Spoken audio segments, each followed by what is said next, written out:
All right, my friends, this is a new LG G3. This is going to be an honest review of this brand new flagship phone from the guys at LG, the successor to the popular LG G2.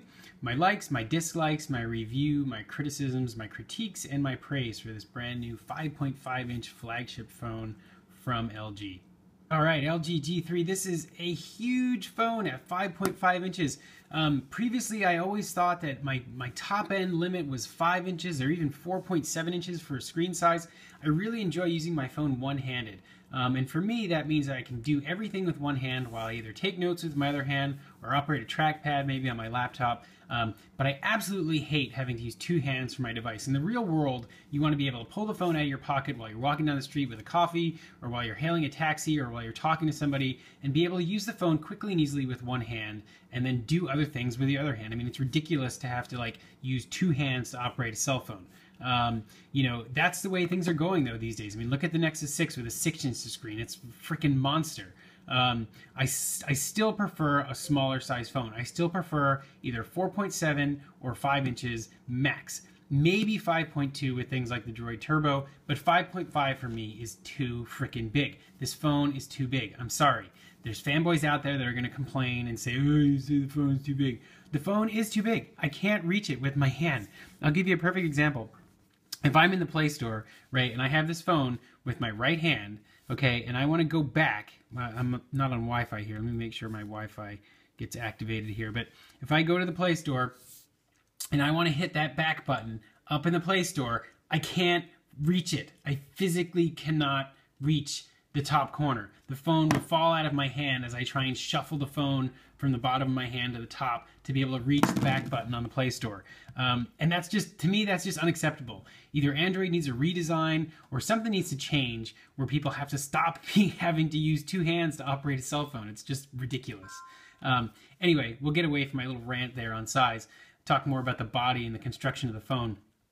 LG has done a really, really nice design on this guy. And to be honest, I've sort of avoided LG phones, mostly because I thought that the user interface, the skin was sort of gimmicky. The hardware didn't seem to be all that great until I took a look at the G3 in a store actually the other day and thought it was a pretty nice looking, slim, trim design phone.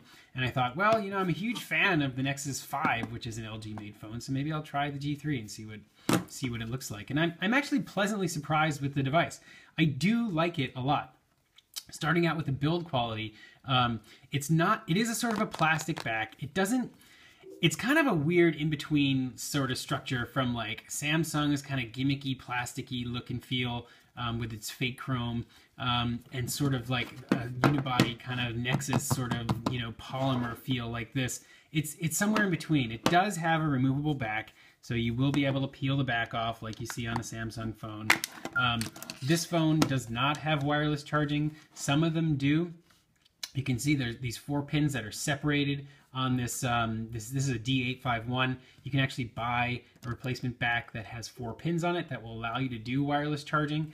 But this one, it does not. It does have expandable storage, which is nice. It does have a 3000 milliamp battery, which is also really nice. It's a really high capacity battery. If you're not familiar with the numbers game, it's pretty high compared to what you see in sort of other top of the line phones.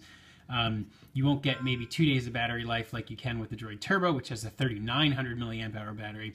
But this phone does push more than a day's worth of use and a good substantial battery.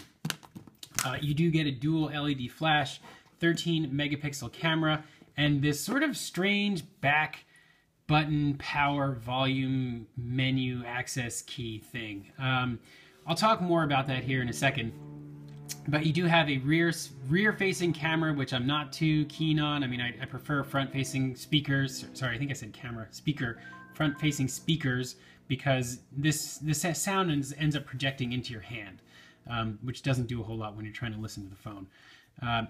You do have sort of optical image stabilized camera with laser autofocus. I don't know if that's all that it's cracked up to be. We'll talk about that when I talk about the camera. But overall, the phone is sleek. It looks really clean. It doesn't have any sort of fake chrome. It doesn't have any like weird design elements to it. It's rounded. It fits well in your hand. It looks and feels really, really good. I mean, it's got a little LED notification light up here. I do like what LG has done with this design, and I like I said, I am a fan of the Nexus 5, and so I am also a fan of the design on the G3, but it's still too big. Anyway, we'll jump into sort of more of the software and other hardware features now. All right, so let's talk about this ridiculously big 5.5-inch screen.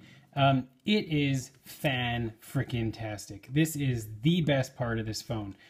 It is a Quad HD display, which means it crams 4 times the number of pixels in as standard 1080p, producing bright, beautiful, awesome colors, super awesome brightness, great viewing angles. LG has blown me away with their screen technology here. I'm a fan of the display on the Nexus 5, and I'm even more of a fan of the display on the G3.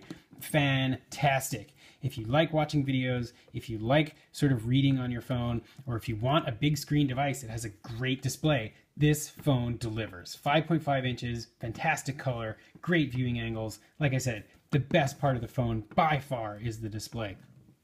All right, 13 megapixel optically image stabilized laser autofocus dual LED camera system with an integrated sort of back button camera button assembly here that can be used to snap photos. Kind of neat.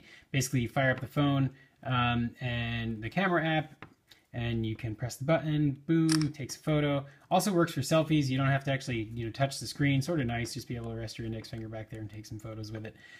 As far as the laser autofocus goes, honestly, it's not any faster than the Nexus 5 or probably any other top-of-the-line Android phone right now in terms of its autofocus. I'll give you an example here. If we fire up the Nexus 5's camera, and the Nexus 5 gives you a visual indicator with its little circle button. When that circle goes away, the focus is locked, and the LG will play a noise. And so you can see the two of them are about identical in terms of their focusing speed and their focusing accuracy. Now, even though that's a little bit of a gimmick on the G3, the picture quality is really good. 13 megapixels with the dual LED flash is really nice. Resolution-wise, honestly, it's probably no better than the Nexus 5 or the iPhone 6 or any of the other top-of-the-line camera phones like the one in the Galaxy S5 or the Note series. I think that while it's a great camera in here, it's probably not a huge improvement from some of the other flagship phones that are on the market today, primarily like my Nexus. I mean, I love the camera in the Nexus, and the images side by side between these two devices are very, very similar. And so if we look at a shot, an indoor light shot here, using both these phones, we've got a little bit nicer exposure here on the Nexus 5, a little bit overexposed on the G3. Color-wise, you can see a little bit more saturation here. Sharpness a little bit nicer on the Nexus than the G3. Again, don't get me wrong, both great cameras. The G3 is a very nice camera phone. The picture quality that comes out of this phone is very, very good, but it is not excellent. It is not something that is, going to blow you away when you compare it to some of the other top-of-the-line phones that are on the market right now. Another cool feature that I like about this phone is that LG has sort of taken some ergonomic changes to the device in order to accommodate the big 5.5-inch screen. And so they've got the power button located in a nice convenient place for your index finger here. So you can actually turn the device off and on using that button right there with your index finger, which is nice. You can also double tap the screen, which is very, very cool. The fact that you don't have to find a place to, awkwardly try and reach, to grab a power button makes it a really nice, convenient place. Nice, quick, and easy to be able to do that.